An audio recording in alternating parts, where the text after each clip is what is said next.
Hello YouTube，我係傲月啊。咁之前咧就話過想拍下啲 game 以外嘅片嘅，咁我覺得點都要有一兩條擺翻喺度先至唔係一個完全嘅 game channel 啦。所以咧今日想同大家介紹一樣貓玩具，係啦，就係呢個啦。咦，呢個啦。咁呢個係咩嚟嘅咧？呢個就係一個老鼠啦。咁佢下面會有個碌嘅，但係佢咧留意佢係得兩個碌嘅啫，前面個粒嘢咧就唔係碌嚟嘅，佢只係一粒會縮入去嘅嘢，咁所以咧佢嘅遙控咧，佢遙控好簡陋嘅，佢只係靠兩個碌咧去移動嘅啫。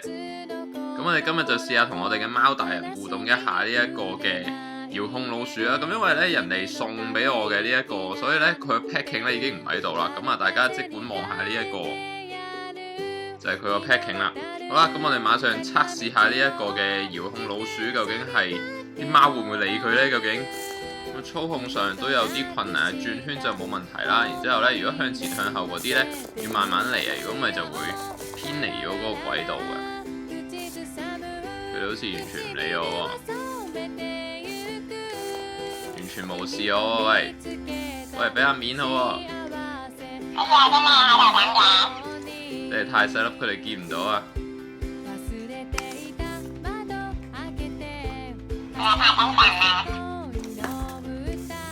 佢哋好似冇乜太大嘅興趣喎，對呢隻嘢太過分啦。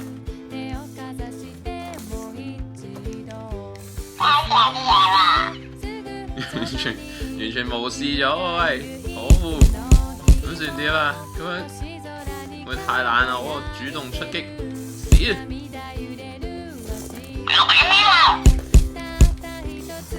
佢都係繼續好懶。好似有啲興趣啦，似乎要煩下佢先至會教訓下隻老鼠喎。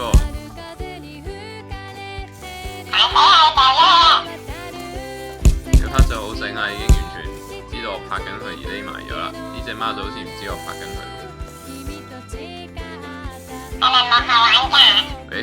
佢發現咗啦。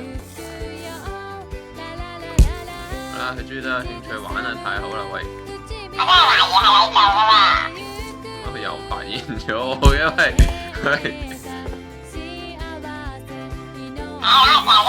廢啦，喂，佢冇興趣啦，佢要掉咗佢啦。